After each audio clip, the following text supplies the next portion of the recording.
दुनिया इस समय एक ऐसे चौराहे पर खड़ी है जहां पुराने रास्ते कहीं धुंध में खोते दिख रहे हैं और नए रास्ते बन रहे हैं। बीते कई दशकों तक दुनिया एक ही दिशा में बहती चली गई। एक ध्रुवीय व्यवस्था थी, शक्ति का संतुलन पश्चिम की मुट्ठी में था और वैश्विक राजनीति की धुन उन्हीं के इशारों पर बजती थी। लेकिन समय का पहिया जब घूमता है तो बड़े बड़े ढांचे भी चरमराने लगते हैं।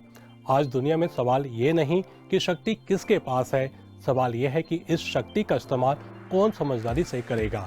यही वह क्षण है जब ध्यान एशिया की ओर मुड़ता है, खासकर भारत और चीन की ओर, जो न केवल एशिया के बल्कि दुनिया के भविष्य को आकार देने में महत्वपूर्ण भूमिका निभाने की क्षमता रखते हैं। चीन का उदय किसी रातों रात बदले हालात का नतीजा नहीं था। यह लंबे समय की सोच, मेहनत और लगातार सुधारों का नतीजा है। 1970 और 80 के दशक में जब चीन ने दुनिया के लिए अपने दरवाजे खोले तो कई देशों ने उस दिशा में कदम बढ़ाने की कोशिश की, लेकिन अंत में जीत उसी की होती है जिसकी योजनाएं उसकी जमीन के हिसाब से अनुकूल हो। आज उसकी तेज आर्थिक वृद्धि, टेक्नोलॉजी में प्रगति और उद्योगों का विस्तार उसे ग्लोबल पावर्स की लाइन में मजबूती से खड़ा करता है। चीन की सबसे दिलचस्प बात यह है कि वह लंबी दूरी की दौड़ दौड़ता है।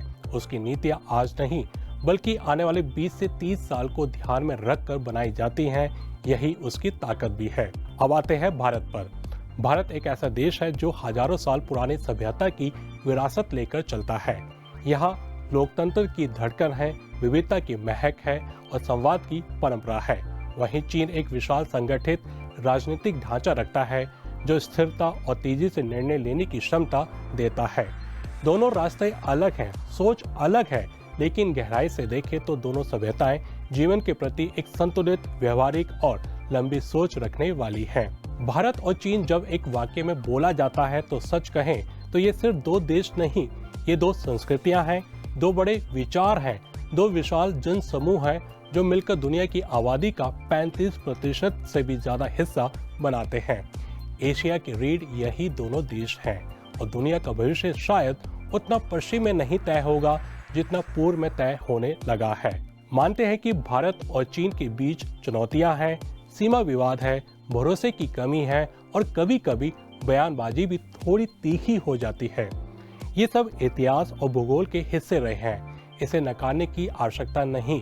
लेकिन सोचने वाली बात यह है कि क्या मतभेद किसी रिश्ते को रोक देते हैं? हरगिज नहीं।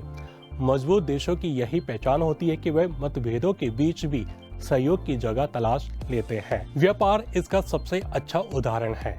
चीन आज भारत के सबसे बड़े व्यापारिक साझेदारों में शामिल है। भारतीय फार्मा, आईटी और कृषि चीन में अपनी पहचान बना रहे हैं। वहीं चीन की मशीनरी, इलेक्ट्रॉनिक्स और टेक्नोलॉजी भारत की अर्थव्यवस्था को गति देती है।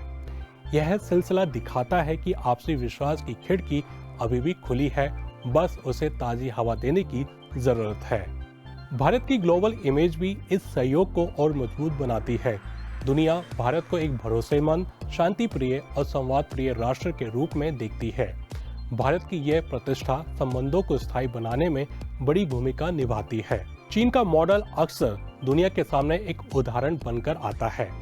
उसकी स्थिरता, उसके विकास की गति और उसके लंबे समय की योजनाएं कई देशों को प्रेरित करती हैं।